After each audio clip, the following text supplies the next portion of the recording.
ശ്രീ മോഹൻ വർഗീസ്, നോക്കൂ, ഇവിടെ ഇപ്പോൾ ഈ തിരുവനന്തപുരം കോർപ്പറേഷൻ അത് ഒരു ചരിത്രം രചിച്ചുകൊണ്ടാണ് BJP NDA അവിടെ അധികാരത്തിൽ വരുന്നത്. അത് 4 പതിറ്റാണ്ടിന്റെ ചരിത്രമാണ്. അപ്പോൾ തന്നെ നമുക്കറിയാം ഈ ഭരണം അങ്ങോട്ട് പോകുമ്പോൾ എന്തൊക്കെ സംഭവിക്കുമെന്നത്. ശക്തമായ ഒരു പ്രതിപക്ഷമുണ്ട്. അതുകൊണ്ട് തന്നെ സുഗമമായ ഒരു ഭരണമൊന്നും ആയിരിക്കില്ല എന്നത് നമ്മൾ കരുതിയിരുന്നതാണ്. ഈ ശാസ്തമംഗലത്തെ സംബന്ധിച്ച് നോക്കിയാൽ ഇവിടെ നടന്ന തെരഞ്ഞെടുപ്പിൽ ഏറ്റവും കൂടുതൽ ചർച്ചയായത് ശ്രീലേഖയുടെ സ്ഥാനാർത്ഥിത്വമാണ്. ഒരുപാട് വിവാദങ്ങൾ ഉണ്ടായിരുന്നു. അത് അതിജീവിതയെ അപമാനിച്ച സംഭവം ഉൾപ്പെടെയുണ്ട്. മാത്രവുമല്ല, തെരഞ്ഞെടുപ്പ് ചട്ടലംഘനം ഏറ്റവും അവസാന നിമിഷം വരെ വലിയ വിവാദങ്ങൾ ശ്രീലേഖയുമായി ചുറ്റിപ്പറ്റി. ഇതിപ്പോൾ സ്ഥാനം സത്യപ്രതിജ്ഞ ചെയ്ത ആദ്യ ദിവസങ്ങളിൽ തന്നെ വലിയൊരു വിവാദം ഉടലെടുക്കുകയാണ്. അതിൽ പ്രധാനമായും ചൂണ്ടിക്കാട്ടുന്നത് ശ്രീലേഖ മേയർ സ്ഥാനത്തേക്ക് വരുമെന്ന് പ്രതീക്ഷിച്ചു, പിന്നീട് ഉണ്ടായില്ല. ആ ഘട്ടത്തിൽ അവർ നിയമസഭാ തെരഞ്ഞെടുപ്പിൽ വട്ടിയൂർക്കാവിൽ നിന്ന് സ്ഥാനാർത്ഥിയാകും എന്ന് പ്രതീക്ഷിക്കുന്ന വ്യക്തിയാണ് എന്നതാണ്. അപ്പോൾ ആ നിലയിലുള്ള ഒരു എൻട്രി ആണോ ശ്രീലേഖ ഇന്ന് ഓഫീസിലേക്ക് നടത്തിയിരിക്കുന്നത്? താങ്കൾ എങ്ങനെയാണ് നോക്കിക്കാണുന്നത് അതിന്റെ സാധ്യതകളെ?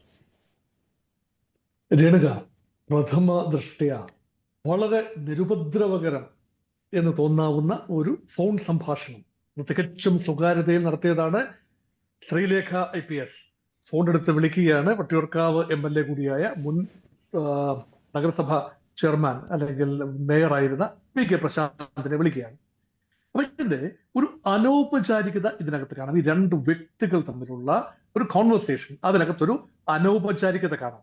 പക്ഷെ നോക്കൂ, ഈ ടൈമിങ്ങിനെ കുറിച്ച് വ്യക്തമായ ധാരണ ഉണ്ടാകണം. കേവലം 100 ദിവസത്തിനുള്ളിൽ ഒരു വലിയ ഒരു തെരഞ്ഞെടുപ്പ് മാമാങ്കത്തിലേക്ക് കേരളം നീങ്ങുകയാണ്. നിയമസഭാ തെരഞ്ഞെടുപ്പ് മാമാങ്കത്തിലേക്ക് നീങ്ങുകയാണ്. അപ്പോൾ വീട് കിട്ടുന്ന ഏത് അർത്ഥ അവസരവും ഉപയോഗിക്കാൻ വിവിധ രാഷ്ട്രീയ കക്ഷികളും നേതാക്കളും തയ്യാറാകും. അത് VK പ്രശാന്ത് തീർച്ചയായും പരിണതപ്രജ്ഞനായ നേതാവാണ്, MLA ആണ്, ദീർഘകാലം കൗൺസിലറായി പ്രവർത്തിച്ചിട്ടുള്ള ആളാണ്, പൊതുരംഗത്തെ സാമാന്യം ആദരണീയനായ വ്യക്തിത്വമാണ്. കാരണം വിവാദങ്ങളിൽ നിന്നും പൊതുവെ അകന്നു നിൽക്കുന്ന ഒരു വ്യക്തിത്വം കൂടിയാണ്. അതേസമയം ശ്രീലേഖ പുതുമുഖമാണ്, രാഷ്ട്രീയത്തിൽ പുതുമുഖമാണ്, ഭരണപരിചയം ഏറെ ഉള്ളതാണ്. ഔപചാരികത എന്താണ് എന്ന് ശ്രീമതി ശ്രീലേഖയെ ആരും പറഞ്ഞ് മനസ്സിലാക്കേണ്ടതില്ല. പക്ഷെ ഈ അനൗപചാരികതയുടെ ഒരു എന്റെ ബ്രദറിന്റെ സ്ഥാനത്ത് നിൽക്കുന്ന ആളാണ്, കുഞ്ഞനിയന്റെ സ്ഥാനത്ത് നിൽക്കുന്നതാണ്. ആ സ്വാതന്ത്ര്യം ഉപയോഗിച്ചുകൊണ്ട് ചേച്ചി എന്ന നിലയിൽ ഒന്ന് അഭ്യർത്ഥിക്കുകയാണ്, അപേക്ഷിക്കുകയാണ്, യാചിക്കുകയാണ്. എനിക്ക് ഇത് ഓഫീസ് ഒന്ന് പ്രവർത്തിക്കാൻ കിട്ടിയാൽ നല്ലതാണ്. ഔപചാരികമായി നോക്കുമ്പോൾ ശരിയാണല്ലോ. അത് എല്ലാ കൗൺസിലേഴ്സിനും വാർഡ് കൗൺസിലേഴ്സിന് അവർക്ക് അനുവദനീയമായ ഒരു ഇടമുണ്ടല്ലോ. ആ അനുവദനീയമായ ഇടത്ത് ഇരിക്കാൻ IG ആയിരുന്ന ശ്രീലേഖയ്ക്ക് കഴിയുന്നില്ല എന്ന് പറയുമ്പോൾ സ്ഥലപരിമിതി തീർച്ചയായും അതുണ്ട്. MLAക്ക് വേണമെങ്കിൽ മറ്റിടത്ത് കാണാം, MLA ഹോസ്റ്റലുണ്ട്, മറ്റ് ഇടങ്ങൾ തേടി പോകാമല്ലോ. പക്ഷെ മറുപക്ഷത്തും അതുപോലെ ന്യായമുണ്ട് എന്ന് കരുതാം രേണുക. അതായത് VK പ്രശാന്ത് പ്രതിനിധാനം ചെയ്യുന്ന വട്ടിയൂർക്കാവ് മണ്ഡലത്തിന്റെ കേന്ദ്ര സ്ഥാനത്താണ് ഈ പറയുന്ന ശാസ്തമംഗലം. അപ്പം വെള്ളയമ്പലം, ശാസ്തമംഗലം, ആ ഭാഗങ്ങളൊക്കെ അതിന്റെ കേന്ദ്ര ഭാഗത്ത് നിൽക്കുന്ന സ്ഥലങ്ങളാണ്. അവിടെ ഒരു ഓഫീസ് MLAക്ക് ഉണ്ടാകുന്നത്, പ്രത്യേകിച്ച് നിയമം അനുശാസിക്കുന്ന രീതിയിൽ നഗരസഭ കൂടി, തിരുവനന്തപുരം കോർപ്പറേഷൻ കൗൺസിൽ യോഗം കൂടി വ്യവസ്ഥാപിതമായി അനുവദിച്ചിട്ടുള്ള വാടകച്ചീട്ടോടുകൂടി, പ്രശാന്ത് പറയുന്നത് ശരിയാണെങ്കിൽ അനുവദിച്ചിട്ടുള്ളതാണെങ്കിൽ നിയമപരമായി അദ്ദേഹത്തെ നോട്ടീസ് കൊടുക്കാതെ എവിക്ട് ചെയ്യാനാവില്ല എന്നതും ഇവിടെ വാസ്തവമാണ്. അങ്ങനെയെങ്കിൽ ഇവിടെ എന്താണ്? അവിടെയാണ് രേണുക പറഞ്ഞ ഒരു ആംഗിളിലേക്ക് നമ്മുടെ ശ്രദ്ധ തിരിക്കേണ്ടത്. അവിടെയാണ്. അപ്പൊ ഇതൊന്നുമല്ല ഒരു റൂം ഒഴിഞ്ഞു കൊടുക്കുകയോ ഒഴിഞ്ഞു കൊടുക്കാതിരിക്കുകയോ ചെയ്യുക എന്നതല്ല ഇവിടെ വിഷയം. ഇവിടെ വളരെ ഭാരതീയ ജനതാ പാർട്ടി അധികാരം ഏറ്റെടുത്തിരിക്കുന്നു. ഇതും പ്രഥമമായി 45 വർഷത്തെ LDF ഭരണത്തിന് ശേഷം ഇതാദ്യമായി ഒരു നോൺ LDF കക്ഷി അല്ലെങ്കിൽ BJP തിരുവനന്തപുരം നഗരത്തിന്റെ, തലസ്ഥാന നഗരത്തിന്റെ ഭരണസമിതിയിലേക്ക് വരികയാണ്. അവിടെ ഒരു ധാർഷ്ട്യം, ധിക്കാരം, അഹങ്കാരം, താൻ പോരിമ കാട്ടുന്നു. അത് മേയറും നിയുക്ത മേയറും മറ്റാളുകളും, അല്ലെങ്കിൽ സ്ഥാനം കപ്പിനും ചുണ്ടിനും ഇടയിൽ നഷ്ടപ്പെട്ട ശ്രീലേഖ ഉൾപ്പെടെയുള്ള ആളുകൾ അധികാരത്തിൽ അഹങ്കരിച്ച് ധാർഷ്ട്യം കാട്ടുന്നു എന്ന ഒരു നറേറ്റീവ് കൊടുക്കേണ്ടത് അവരെ എതിർക്കുന്ന ഇപ്പോഴത്തെ കോൺഗ്രസ് ആകട്ടെ, CPM ആകട്ടെ, പ്രതിപക്ഷത്തിന്റെ, ഇവിടെ നഗരസഭയിലെ പ്രതിപക്ഷത്തിന്റെ ആവശ്യം കൂടിയാണ്. ഇതിനെ തികച്ചും രാഷ്ട്രീയമായി തന്നെയാണ് VK പ്രശാന്ത് കണ്ടത്. ഒരുപക്ഷെ ശ്രീലേഖ അതിനെ രാഷ്ട്രീയമായി കണ്ടിട്ടുണ്ടാവില്ല. അവരുടെ ഇപ്പോഴത്തെ വിശദീകരണം മുഖവിലക്കെടുത്താൽ ഒരുപക്ഷെ അതിന് പിന്നിൽ ഇങ്ങനെ ഒരു ടേൺ ഉണ്ടാകും എന്നൊരു പക്ഷേ ഓർത്തില്ല. അവർ ചെയ്യേണ്ടിയിരുന്നത് കൃത്യമായി സ്പീക്കറെ അല്ലെങ്കിൽ നഗരസഭയുടെ ചെയർപേഴ്സൺ ആയി ഇരിക്കുന്ന VV രാജേഷിനോട് കാര്യം പറയുകയും അദ്ദേഹം സെക്രട്ടറിക്ക് ഔപചാരികമായി കത്ത് കൊടുക്കുകയും സെക്രട്ടറി അന്വേഷിച്ചതിന് ശേഷം കാര്യങ്ങൾ തീരുമാനിക്കുകയും ചെയ്യുക എന്നതായിരുന്നു വേണ്ടത്. അതുകൊണ്ടാണ് പറയുന്നത് ഈ നിർദ്ദേശം വളരെ കറക്റ്റാണ്. ഞാൻ I agree with you Renuka. അതായത് വട്ടിയൂർക്കാവ് നിയമസഭാ മണ്ഡലം പൂടി പേറുന്ന ത്രികോണ പോരാട്ടത്തിന്റെ ഒരു ഒരു വക്കീലാണ് നിൽക്കുന്നത്. ഇവിടെ തീർച്ചയായും വളരെ സ്വാധീനമുള്ള CPM-ന് സ്വാധീനമുള്ള ഇടമാണ്. PK പ്രശാന്ത് എന്ന വ്യക്തിക്ക് വലിയ ഒരു പ്രതിച്ഛായയുണ്ട്. ഒരു സീരിയസ് ആയി എടുക്കുന്ന ഒരു കാൻഡിഡേറ്റ് ആണ്. വീണ്ടും അദ്ദേഹം തന്നെ ആ മണ്ഡലത്തിൽ സിറ്റിംഗ് MLA ഇടതുപക്ഷത്തിന് വേണ്ടി മത്സരിക്കാൻ സാധ്യതയുണ്ട്. അവിടേക്ക് BJP കരുതി വെച്ചിരിക്കുന്നത് ശ്രീലേഖ IPS-നെയാണ് എന്നാണ് പൊതുവെ ഇപ്പോഴുള്ള വിശ്വാസം. കാരണം ഒരുപക്ഷെ നഗരസഭയുടെ അധ്യക്ഷ സ്ഥാനത്തേക്ക് വരാൻ കഴിയുന്നില്ല എങ്കിൽ പിന്നെ മാന്യമായി അക്കോമഡേറ്റ് ചെയ്യാവുന്നത് ഒരു MLA സ്ഥാനത്താണ്. അത് തെരഞ്ഞെടുപ്പിന് മത്സരിച്ച് ജയിക്കേണ്ടതാണ്.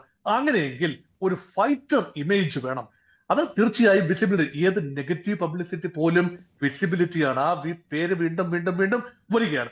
ആ രീതിയിലേക്ക് വരികയാണ്. അതുപോലെ കോൺഗ്രസിന്റെ നേതാക്കൾ ഒരുപക്ഷെ ഇപ്പോൾ കോൺഗ്രസിന്റെ നേതാക്കളും ആ സ്ഥാനത്തേക്ക് കെ മുരളീധരൻ ഉൾപ്പെടെയുള്ള ആളുകൾക്ക് ഒരുപക്ഷെ അത് മുൻപ് പ്രതിനിധീകരിച്ച സ്ഥലമാണ് വട്ടിയൂർക്കാവ്.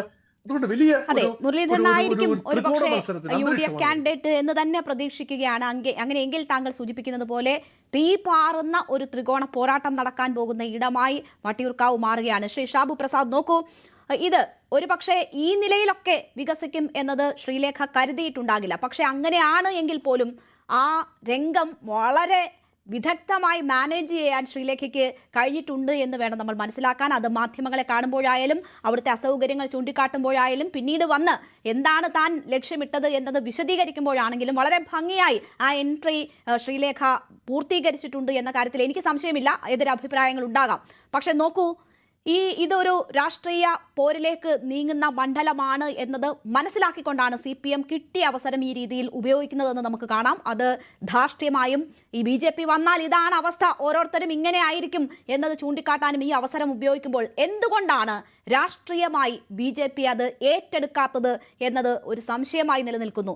എന്തുകൊണ്ടാണ് ഇതിനെ ഒരു സൗഹൃദ സംഭാഷണമായി PV രാജേഷ് ചുരുക്കിയിരിക്കുന്നത്? മറ്റൊരു നേതാക്കളും ഈ കാര്യത്തിൽ പരസ്യ പ്രതികരണത്തിലേക്ക് വരാത്തത് എന്തുകൊണ്ടാണ്? അത് ശ്രീലേഖയെ ഒറ്റപ്പെടുത്തുന്ന ഒരു ഫീൽഡിലേക്ക് പോലും എത്തുന്ന ഒരു സാഹചര്യം സൃഷ്ടിച്ചിരിക്കുന്നു. തീർച്ചയായിട്ടും ഞാൻ അതിലേക്ക് വരാം. അതിനു മുമ്പ് ശ്രീ സുരേഷ് കുമാർ, ഞാൻ ഇവിടെ കമ്മ്യൂണിസ്റ്റുകാർക്ക് എതിരെ പ്രയോഗിച്ച ചില പദങ്ങളിൽ അദ്ദേഹം അസന്തുഷ്ടനാണെന്ന് കണ്ടു. അപ്പൊ അദ്ദേഹം അവരും അവരുടെ പാർട്ടിയും അവരുടെ നേതാക്കന്മാരും അവരുടെ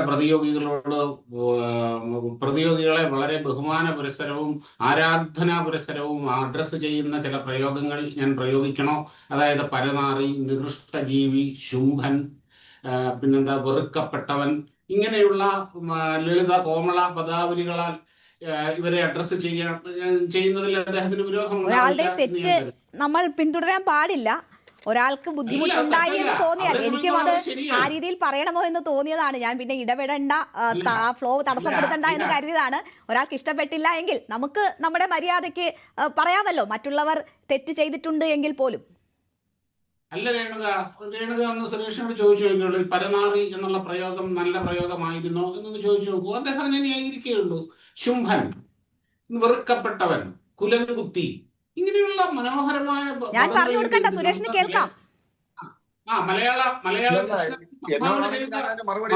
മഹാപ്രതിഭകളാണല്ലോ കമ്മ്യൂണിസ്റ്റുകാർ. അല്ല, എന്നോടാണെങ്കിൽ ഞാൻ അതിന് മറുപടി പറയാം. ഞാൻ രേണുകയുടെ ചോദ്യത്തിലേക്ക് വരാം. ഇനി ഞാൻ മറുപടി പറയാം. അല്ല, പറഞ്ഞ താങ്കളുടെ അവസരത്തിൽ പറഞ്ഞോളൂ. അപ്പൊ ചോദിച്ചത് കൊണ്ടാണ് താങ്കളുടെ അവസരത്തിൽ പറഞ്ഞോളൂ, അത് മതി. ശരി ശരി, എന്നാ പറഞ്ഞു പൂർത്തിയാക്കാം. രേണുകയുടെ ചോദ്യത്തിലേക്ക് വരാം. എന്തായാലും രേണുകയും ഇപ്പോൾ ഇവിടെ സമ്മതിച്ചിട്ടുണ്ട്. കാര്യം ഇതിനെ ഒരു ശ്രീലേഖയുടെ വട്ടിയൂർക്കാവിലേക്കുള്ള ഒരു മാസ് എൻട്രി ആക്കി മാറ്റിയത് സത്യത്തിൽ മാധ്യമങ്ങളും ഇവരും ഒക്കെ മറ്റുള്ളവരും ഒക്കെ ചേർന്നാണ്. അവർ വളരെ കാഷ്വലായിട്ട് ഇൻഫോർമലായിട്ട് സംസാരിച്ച ഒരു സൗഹൃദ സംഭാഷണം, അത് അവിടെ തീരേണ്ടിയിരുന്ന കാര്യം ഇത്രയും വലിയ സംഭവമാക്കി മാറ്റി പിന്നീട് അത് ശ്രീലേഖയുടെ മാസ് എൻട്രി ആക്കി, അതായത് ആ ലെവലിലേക്ക് കൊണ്ടുവന്നത് ഇപ്പം ഈ പ്രശാന്തും ഇപ്പം ഈ മാധ്യമങ്ങളും എല്ലാം ചേർന്നിട്ടാണ്. അത് മാത്രമല്ല, ഇതിൻ്റെ അകത്തൂടെ വലിയൊരു സംഭവം കൂടെ ഉണ്ടായി. അതായത് ഇവിടെ MLA-മാർ എഴുതി മേടിക്കുന്ന കാശ് എത്രയാണ്, ഇവിടെ ഈ കോർപ്പറേഷൻ കെട്ടിടങ്ങൾ, കോർപ്പറേഷന്റെ വളരെ അമൂല്യമായിട്ടുള്ള ഇത്ര നഗരഹൃദയത്തിലുള്ള കെട്ടിടങ്ങളുടെ വാടകയിലൊക്കെയുള്ള തട്ടിപ്പ്, ഇങ്ങനെയുള്ള കാര്യങ്ങളാണ് ഇവിടെ നടന്നുകൊണ്ടിരിക്കുന്നത് എന്ന കാര്യം പൊതുജന മധ്യത്തിലേക്ക് വരികയാണ്, ചർച്ചാ വിഷയമായി വരികയാണ്.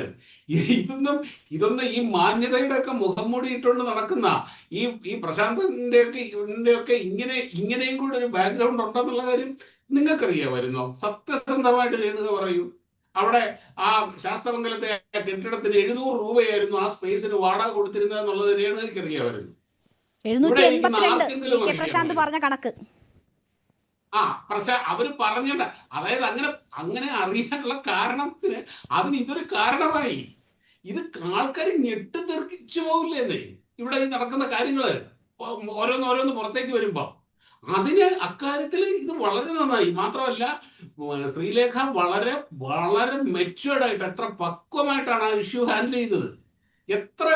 ഞാൻ സംസാരിച്ചു, ഞാൻ ഫോണൊന്നും റെക്കോർഡ് ചെയ്യുന്ന സ്വഭാവം എനിക്കില്ല, അതിന്റെ ആവശ്യമുണ്ടെന്ന് തോന്നിയിട്ടില്ല. അദ്ദേഹം ചെയ്തിട്ടുണ്ടെങ്കിൽ അതിന്റെ ആ സംഭാഷണം ശ്രീലേഖ ഒറ്റയ്ക്കേ ഉണ്ടായിരുന്നുള്ളൂ അത് മാനേജ് ചെയ്യാൻ എന്നതാണ് ഞാൻ ചൂണ്ടിക്കാട്ടിയത് ഷാബു. ഇനി പിന്നെ BJP ഇത് ഏറ്റെടുക്കാൻ കാര്യം ഇത് ജനങ്ങൾ